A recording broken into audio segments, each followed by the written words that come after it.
Observation 1. Did Nate Jacobs get off easy? Okay, hey, wait, listen, I know what you're thinking. What did that little anime rat just say to me? First of all, not a rat. That would be Rue. And that is how I became a snitch. Sorry, too soon. You might be thinking, is this rage bait? No, the only thing I'm baiting is your husband. This is a very real question. Nathaniel Beauregard Jacobs is a man who lived his entire life controlling others through extreme violence and blackmail, and he met his end trapped in a coffin with a rattlesnake. It's definitely not an easy way to go, and it's for sure horrifying. Some of you might even say he got his comeuppance. Part of me wants to agree, but I can't. Reason being, when it comes to him getting off easy, I more so mean the narrative failures on display here and the shortcut the writing took to get him where he ended up. There was a lot more left on the table that should have been confronted with his narrative. They didn't know what to do with them, so they put him in the freezer. If one of Euphoria's themes are the consequences of bad decisions, it feels incredibly hollow for us to never see the choices that led to said consequences. And yes, before you reiterate the plot at me, I know he borrowed money, I know why he borrowed money, and I know that borrowing money led him to ending up in that coffin. However, we never see any of it. So we never truly feel the desperation that would cause him to make a choice that would lead to the end of his life. Okay, and by the way, this choice is also completely disconnected from all of the horrible things he had done in the past. There's no thematic through line. There's not even a narrative through line. It is all simply random. And consequences are not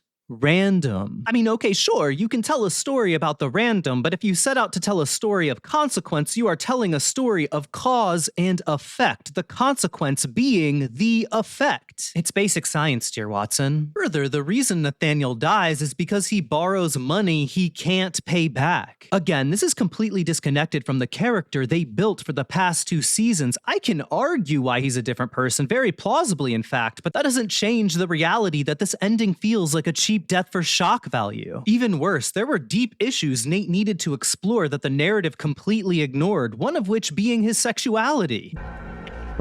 You know what I think? I think you're a fucking faggot just like your daddy. There was scene after scene that layered onto Nate's complex relationship with sexuality. Discovering his father's collection, his traumatic aversion to male genitalia, his discomfort during Lexi's play, even small moments like this. With dignity and grace. I'll take it. Or him destroying the flowers as he screamed homophobic slurs at them. You There was something deeper there to build on, to discuss, to examine. Fine, kill him, I don't care, but you forced zero introspection on a character who needed nothing but. You should have broken him down to his simplest molecule. Nate didn't confront anything. Nate was a victim. How did you manage to make Nathaniel Beauregard Jacobs a victim? He was horrible. Piping hot, but horrible. Just like your pasta bake fresh out the oven. I mean, it's less dramatic and less click-worthy, but I guess I should say the writers got off easy. I wish I could get off easy, but it usually takes 6,000 RPMs and someone 6'3" stepping on my neck with a size 13. Oh, what? You watched Euphoria? Now you're gonna call me inappropriate? Observation 2. Did Rue get off easy? Again, I know what you're thinking. What do you mean, did Rue get off easy? I mean narratively. I mean spiritually. I mean the heavy lifting the writers needed to do to take Rue's story to a satisfying and logical place. My issue here is that Rue is murdered by a new character introduced in the final act with fent-lace perks. This robs her of the power of choice, which I think was incredibly thematically important for Rue. If you have a character whose primary storyline is battling addiction through 3 seasons, then I think it only makes sense that her death be on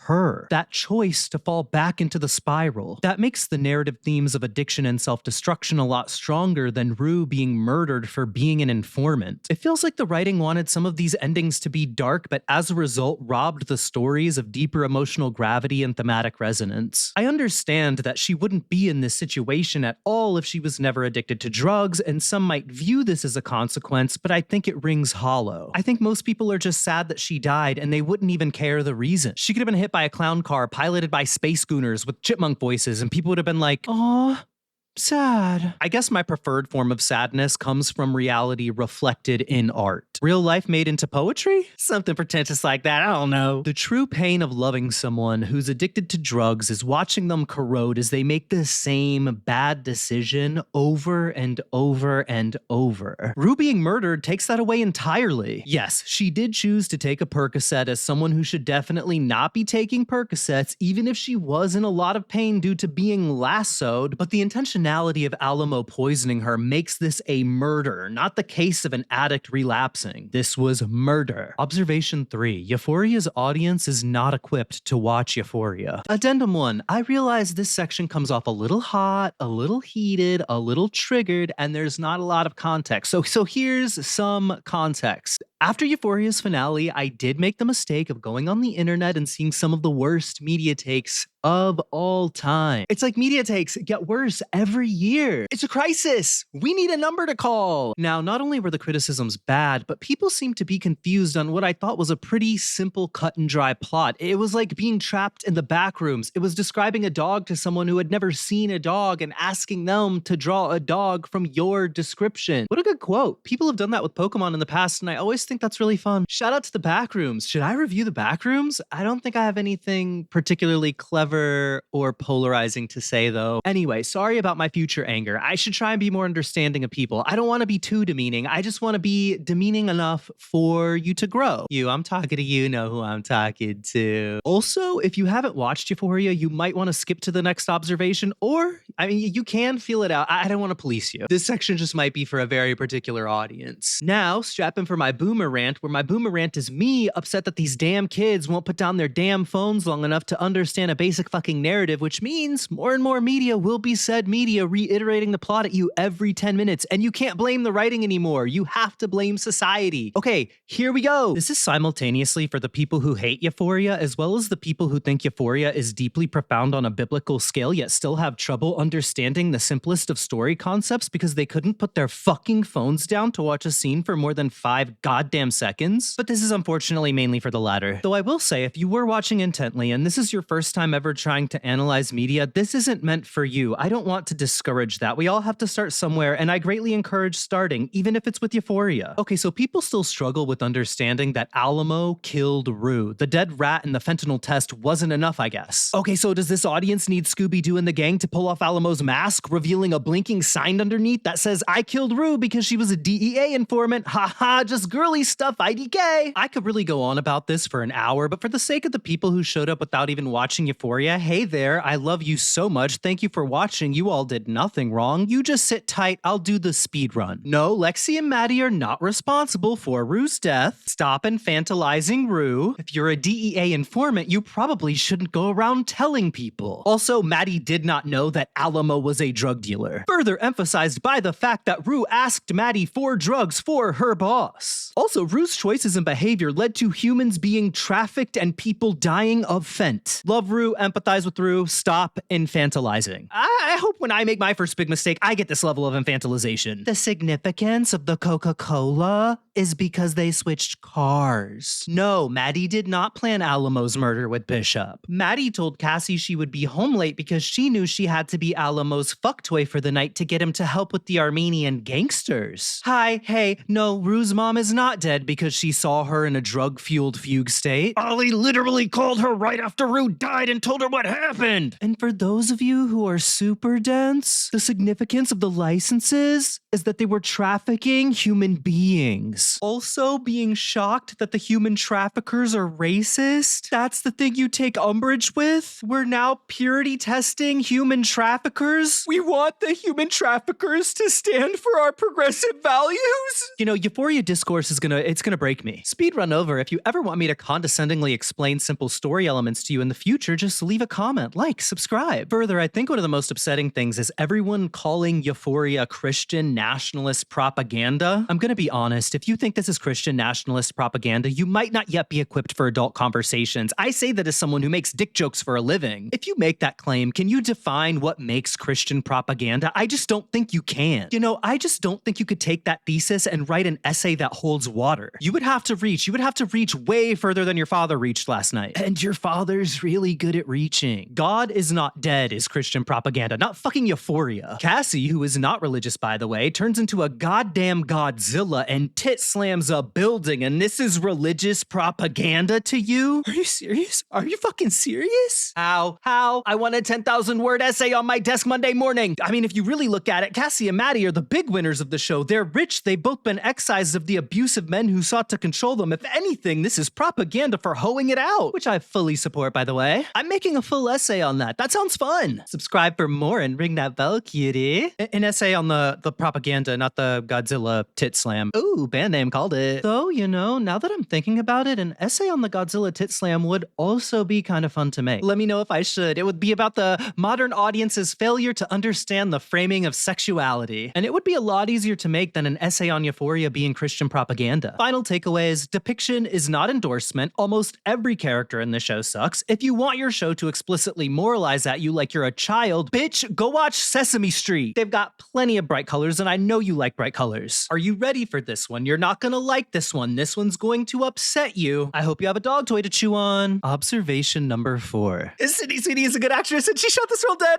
It was so scary saying that out loud, but so exhilarating. Addendum 2. Most people hate her due to an American Eagle jeans ad that many argued was a dog whistle for white supremacy. Now, I'm not going to break this down. It is beyond the purview of this video, but as someone who is decidedly not white, I personally thought that this was blown a little out of proportion. Maybe just a little. I don't know. Maybe it's my optimism. I want to believe that they probably just thought that they were making something cute, a little cute play on words, jeans and jeans, you know, because Sydney Sweeney is hot. But it is possible, I guess, that there was some deeper implicit racist ideology under the skin that you would have to reveal with the potato peeler, but that's a potato for someone else to peel. Though my personal issue here is Sydney Sweeney's response after the fact, mainly the super uncomfortable interview where she was asked to clarify anything that needed clarification, which she refused, by the way, because she wanted to let the art speak for itself or some dumb shit like that, which works, you know, when you're making art, not a commercial for jeans. But even if you are making art, if the entire world thinks that your art is Mein Kampf, maybe you clarify?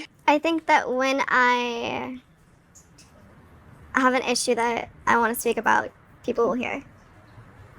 I understand it's annoying dealing with the current climate of an internet that tries to end a new career every week, but I don't know if this is the way to avoid it. I do have to assume that Sydney Sweeney is likely a MAGA Republican with full awareness of how brand toxic that is, so she decided she didn't want to commit to any of that. The creepy energy was strong enough either way. You know, I've unfortunately even had a nightmare where she told me she was trying to resurrect Hitler so she could put me in her eugenics machine, which sure, I don't want to know what that is, and unfortunately I can't control what my mind does while it's sleeping, especially after binging Euphoria on more eddies than my tiny body can handle, which is not a lot. It's not that big of a deal. They're just gens. But despite what my subconscious thinks about Sydney Sweeney, my superconscious thinks that Sydney Sweeney is a good actress.